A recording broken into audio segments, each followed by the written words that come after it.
Hi everyone, it's Heidi again. We are going to watch a video, I believe it's about Finland. It's called Russia's Neighbor Has Extensive Network of Bunkers with Impressive Amenities. Everything that I've learned about Finland in the last couple of years, I just get more and more impressed. So I'm kind of excited to watch this video. This one was recommended to me like a year ago and we're finally getting to it. If you like the video, make sure to like and subscribe. We react to all sorts of things, news, music videos, comparisons. So if you vibe with that, I hope to see you again here soon, but let's do this. Question is, when is a parking garage not a parking garage? And the answer is when it's part of a tunnel and bunker network to be used in case of war. And there's one country threatening that war, potentially the big threat, Russia. Tommy Rask, Helsinki City Rescue Department, is going to show us around. So if we go... Okay, just my initial thoughts. This reminds me exactly of, have you guys played the game Outlast? No spoilers. If you've played this game, it looks very, very similar. That's awesome. For some reason, that just makes me really happy. But already I'm like, ooh, super intrigued. And see the main entrance. 20 meters, 60 feet below ground, cut into Helsinki's bedrock. How quickly can you put this together in case of war? 72 hours. And 6,000 people in here, how many people can you fit in shelters in the whole of Helsinki? Over 900,000. So that's enough for the population plus visitors. Yeah, it is. The government. I don't remember how many people live, in Helsinki itself. I was thinking the entire country of Finland. I'm pretty sure Finland has more than 900,000 people, but they mean people living in Helsinki, which is still incredible. Helsinki's huge. So that's awesome. The government's been building bunkers here since the 1960s. 5,500 in Helsinki, more than 50,000 across the country. Enough for 80% of the country's 5.5 million population. Okay, so there's more that fit more. Yeah. Wow. But the scale of it, not the only surprise. Some of it's open to the public. What's this? So people can go there anytime. This is a bunker with a sports hall? Oh my goodness. Might as well use the space, huh? To go. Much of it dual use to offset the costs. So this is one example of our dual purpose use of the shelter. Dual purpose, yeah. Smart. So sports every day of the week, time of crisis, what happens here? All the sporting goods stacked away. All these halls, these sheltering halls are divided by smaller sheltering rooms. And not just sports halls, children's play areas, possibly the safest in the world. Cafes, right? Even a swimming pool. They just put them all down there. But with a pool. Yeah, with an Olympic-sized pool. Olympic size, okay. Wow. Wow.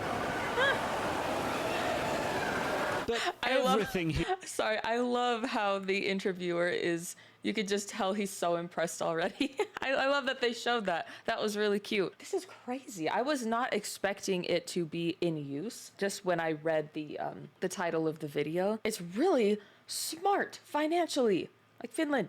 Hi. And also, what a way to plan ahead for emotional needs. If something happens and people have to go into a bunker for who knows how long, it is smart to have things that will keep them happy, keep their mental health intact. So this is a win-win. I feel like here in the United States, I'm sure that there are crazy bunkers. I don't know though. I feel like they would be really, really secret because we have so many people that I'm sure that the government probably doesn't want the public to know about bunkers or what resources are available because there will probably be overcrowding if something happens. It's definitely a different vibe than I think what citizens feel here in the United States. This is really cool though. Here, with one purpose in mind. Blast doors, gas barriers, decontamination areas. Even the 2 billion year old bedrock, more than just blast proof. So if there's a nuclear bomb, the rock itself absorbs the radiation, keeps everyone here safe. Yeah. Yeah. That's the idea. That's And huge. the tunnels as well, they're curved so that they also prevent some of the blast coming through. They take the most of the hit. Nice. And now it's a car park. It's a car park. Again. Again. He's just so flabbergasted. Like, That's what? quite a bizarre feeling. Yeah. 1 minute you're preparing for a war, the next minute you're playing hockey, and now it's a car park. Yeah. Here you can see the different layers. And before we leave, Rask shows us another shelter just begun. Drill a hole in it, put explosives in, blow it, and move forward. They're still building. Thank you. Bye. Goodbye. Cheers. Wow. Bye. Up. That is incredible. I have to remember what I was going to say. Oh yeah, I remember. I especially hearing a little while ago that I think it was the United States, Russia, and China spent a ton, like billions of dollars on nuclear weapons or nuclear resources this last year. Yeah, it's probably a good idea to be prepared. Like, what the heck is that about? Fascinating. Here come the traffic. This looks like the way out. Absolutely fascinating. Yep. We both agree. And that's happening right under these streets here. Long-term plans for a potential conflict that the country here really hopes that by joining NATO, that becomes an even more distant prospect. Yeah, that was pretty cool when that happened. Astounding, a really different world there that you're showing us. Nick Robertson live in Helsinki. Thank you so much. Let's go now to Fred Peiken standing by in Berlin. And Fred, so what are the foreign ministers there saying on that Finland issue? Well, on the Finland issue, they said that they want Finland in NATO as fast as possible, and of course Sweden as well. But right now, Good Finland ally, is of course one of the main points of the agenda, because that's the one that could ask for that ascension in the next coming hours, as Nick was just alluding to. And you know, one of the things that the foreign ministers of NATO said as they arrived for this meeting this morning is they say that they want to see this through very quickly. They say that Finland is obviously ready for NATO membership. It certainly meets all of the criteria that are necessary. But they also say that you know, we're if the watching Russians this are after angry they've about already Finland joined. wanting to come into NATO, the Russians and Vladimir Putin only have themselves to blame. They say that it's, of course, Finland and Sweden as well looking to enhance their security, and that is why they are asking for NATO membership. And the Germans who are hosting this meeting, they say they want to make it happen as fast as possible. I want you to listen to what the German foreign minister said as she arrived. We really should have watched this a year ago, Germany has prepared everything to do a quick ratification process, and yesterday evening many countries has underlined this as well, that it's an important part, that there won't be an inter-between time, a grey zone, but that if these two countries are deciding to join, they can join very quickly.